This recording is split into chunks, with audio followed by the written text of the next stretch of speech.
Have you ever wondered why no matter how much you achieve, happiness still feels fleeting?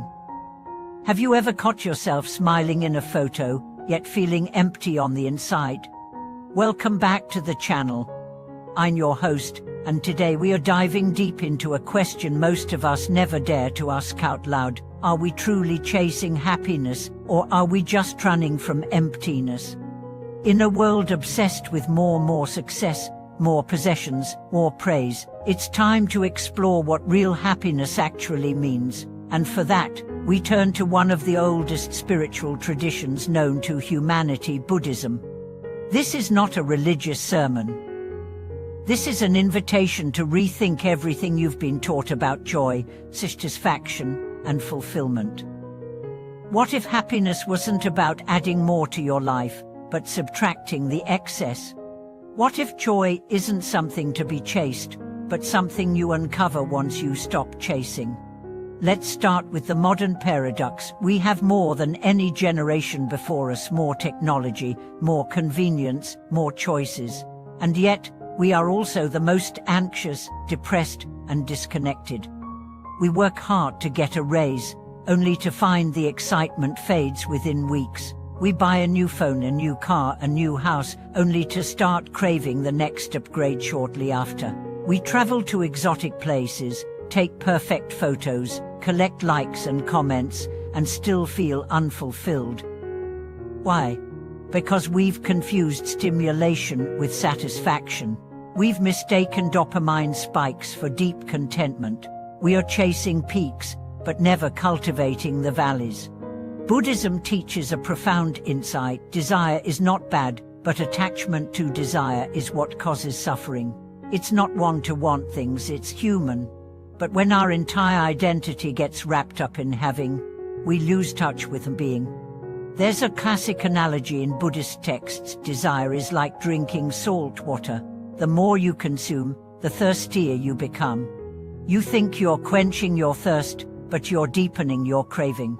This insight isn't abstract, it shows up in everyday life.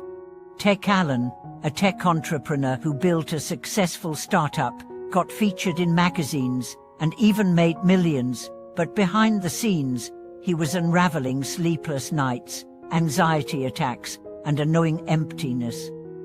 He thought success would bring happiness, it brought pressure. He thought wealth would bring freedom, it brought fear of loss, of betrayal, of meaninglessness. It wasn't until Allen stepped away, attended a meditation retreat, and began studying Buddhist philosophy that he understood his problem wasn't lack, it was excess. Too much striving, too much noise, too little space. He didn't quit his company. He changed how he ran it, from urgency to presence, from growth at all costs to impact with intention, and slowly, he began to feel something he hadn't in years: peace. Let's talk about the core Buddhist concept that transformed Allen's life: impermanence. Everything changes. Your emotions, your status, your relationships, to your body, your bank account. Nothing stays. Clinging to anything as permanent is a recipe for suffering. When we resist this truth, we suffer. When we embrace it, we find freedom. Think about the last time you were truly happy. Was it when you achieved something? Or was it a fleeting, simple moment, watching the sunset, laughing with a friend, hearing your child's laughter? Those moments weren't tied to possessions or accomplishments. They were tied to presence, to being here, now. This is the second Buddhist key to happiness: mindfulness. Mindfulness isn't just meditation. It's the practice of being fully awake in your life. When you eat, you taste. When you walk, you feel your steps. When you listen, you truly hear.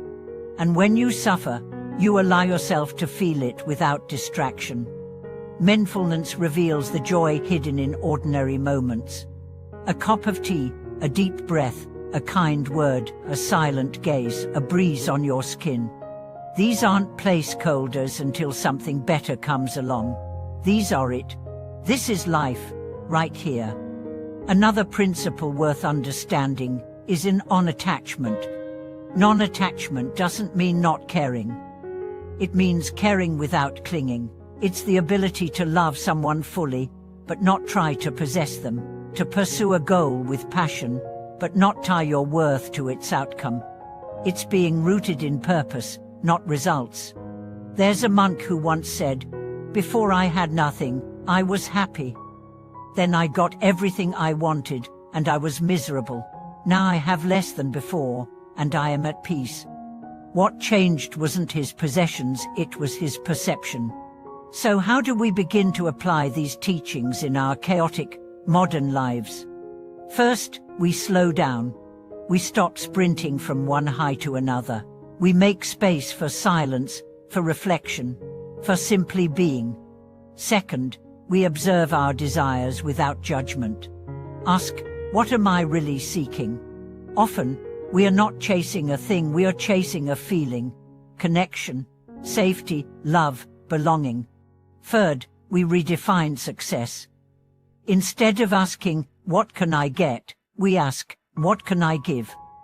How can I be of service? How can I contribute? This shift alone can transform anxiety into gratitude. Fourth, we sit with discomfort. Instead of numbing, we allow. Emotions are messengers. Sadness invites introspection. Anger points to boundaries. Fear shows us where we need courage. Avoiding them delays growth. Embracing them accelerates it. Finally, we return to the breath. It sounds too simple, but your breath is the only thing that has been with you every second of your life. It's your anchor, your reminder that you are alive, that you are here, that this moment is enough. And that's the ultimate teaching. You are already enough. Not when you lose weight, not when you get the job, not when you fall in love. Right now, as you are. This doesn't mean you stop growing. It means you stop believing you're broken. Growth then becomes a celebration, not a correction.